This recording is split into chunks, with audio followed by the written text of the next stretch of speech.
ધાર્મિક ગ્રંથોમાં ઘરની સ્ત્રીઓને દેવી લક્ષ્મીનું સ્વરૂપ માનવામાં આવે છે.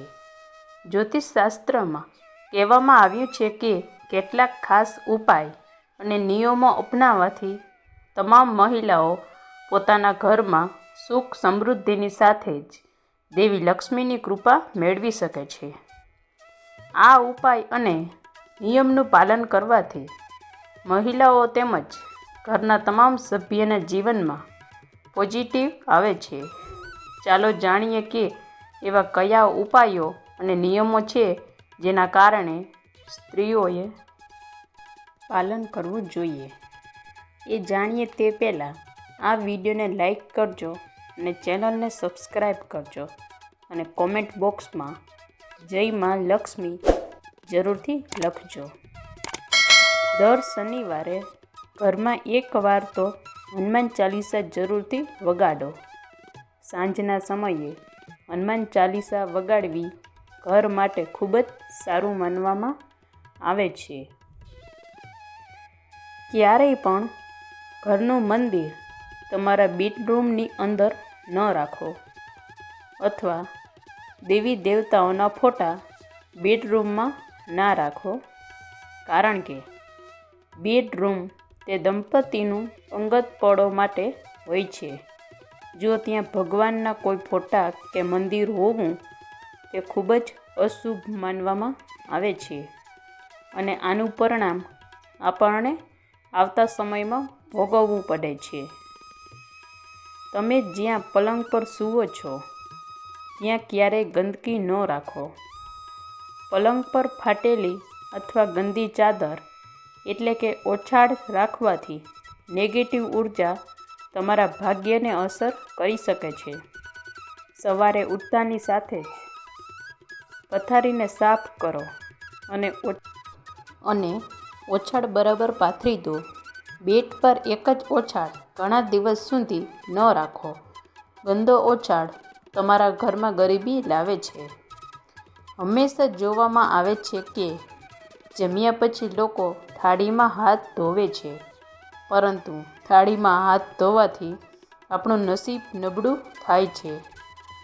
વાસણમાં હાથ ધોવાથી આર્થિક સ્થિતિ નબળી પડે છે, જેના કારણે તમારું સ્વાસ્થ્ય પણ બગડવા લાગે છે.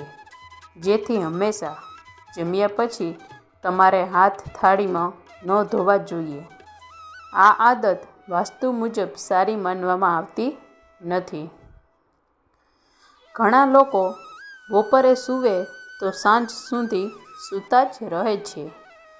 આવું કરવાથી તમારું શરીર તેમજ તમારું ભાગ્ય નબળું પડે છે, તેમજ તમારું સ્વાસ્થ્ય પણ નબળું પડે છે. હંમેશા બપોરે સૂવાની આદત હોય તો માત્ર 1 જ કલાક સૂવું જોઈએ. રાત્રે સુધી અથવા તો સાંજ સુધી સૂનારા વ્યક્તિનું જીવન પણ ઓછું હોય છે. સનાતન ધર્મ અનુસાર મહિલાઓએ બ્રહ્મ મુહૂર્તમાં જાગીને ઘર અને મંદિરની સફાઈ કરવી જોઈએ. ત્યારબાદ સ્નાન કરીને તુલસીને જળ ચડાવવું જોઈએ. તેની સાથે ઘરના મંદિર અને આંગણામાં દરરોજ ચંદન અગરબત્તી અને દીવો પ્રગટાવવો જોઈએ. આ સિવાય શાસ્ત્રમાં કહેવામાં આવ્યું છે કે સ્ત્રીઓએ દરરોજ ઘરના મંદિરમાં શ્રી શકુંતલાનો પાઠ કરવો જોઈએ. તેની સાથે દરરોજ દેવી લક્ષ્મીના શ્રી યંત્રનું તિલક લગાવીને તેને પ્રણામ કરવાથી ઘરની આર્થિક તંગી દૂર થાય છે. વાસ્તુશાસ્ત્ર અનુસાર મહિલાઓએ પગ મારીને ઘરનો દરવાજો ન ખોલવો જોઈએ. આવું કરવાથી ઘરમાં માતા લક્ષ્મીનો પ્રવેશ થતો નથી. ઘરમાં હંમેશા આર્થિક સંકટ રહે છે. જો કોઈ પણ મહિલા આવી ભૂલ કરતી હોય તો તેને તરત જ આ ટેવ છોડી દેવી જોઈએ. અચાનક તમારા ઘરમાં કાળી કીડીઓ આવી જાય અને એક સમૂહ બનાવીને કંઈક ખાવાનું શરૂ કરીએ તો આવું માનવામાં આવે છે કે તે વ્યક્તિને ઘરમાં દેવી લક્ષ્મીનું આગમન જલ્દી થવાનું છે. ઘરની સફાઈ કર્યા પછી સ્ત્રીએ તરત જ સ્નાન કરવું જોઈએ. મોડેથી સ્નાન કરવાથી ઘરમાં દીન્દ્રતા આવે છે. સ્નાન કર્યા પછી મહિલાઓએ ભગવાનની પ્રાર્થના કરવી જોઈએ અને પ્રસાદ ચડાવવો જોઈએ. જો તમે દેવી લક્ષ્મીને પ્રસાદ ચડાવતા પહેલાં કંઈક ખાવો છો તો દેવી લક્ષ્મી નારાજ થાય છે. રસોઈ બનાવતી વખતે હંમેશા પોઝિટિવ રહો. ભગવાન અને પોતાના પરિવાર માટે ભોજન બનાવતી વખતે વ્યક્તિમાં સારી લાગણી હોવી જ જોઈએ. તેમજ ખરાબ બોલવાથી ખોરાકમાં નેગેટિવ ઉર્જા ભરાઈ જશે. આવા ખોરાકનું સેવન કરવાથી બીમારી અને દુઃખ આવે છે. માતા અન્નપૂર્ણા પણ ગુસ્સો થાય છે. જો ઘરમાં ઝઘડો થાય, રાંધતી વખતે મનમાં ગુસ્સો આવે કે ખરાબ વિચાર આવે તો પરિવારની સંપત્તિનો નાશ થવા લાગે છે.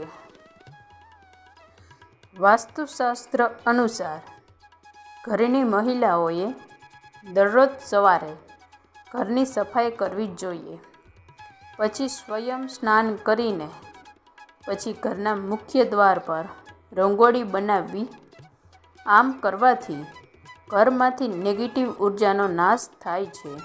તેમજ ઘરની બહારના ભાગને કેસરી, પીળા અને લીલા રંગમાં રંગવો જોઈએ, જે ઘરમાં સુખ સમૃદ્ધિ લાવે છે. જ્યારે પણ તમે ભોજન રાંધો ત્યારે તે પહેલાં સ્નાન કરો. આ પછી જ રસોડામાં પ્રવેશ કરો. રસોડું એ ઘરમાં ખૂબ જ મહત્વપૂર્ણ સ્થાન છે. ખોરાક રાંધતી વખતે સંપૂર્ણ શુદ્ધતા જાળવવી મહત્વપૂર્ણ છે. સ્નાન કર્યા વિના ભોજન રાંધવું એ અગ્નિદેવનું અપમાન છે અને આવા ઘરમાં ગરીબી આવે છે. જો આ વિડીયો તમને પસંદ આવ્યો હોય તો વિડીયોને લાઈક કરજો, ચેનલને સબસ્ક્રાઈબ કરજો અને કોમેન્ટ બોક્સમાં જય શ્રી લક્ષ્મી માતા જરૂરથી લખજો અને વિડીયોને છેલ્લે સુધી જોતા રહેજો.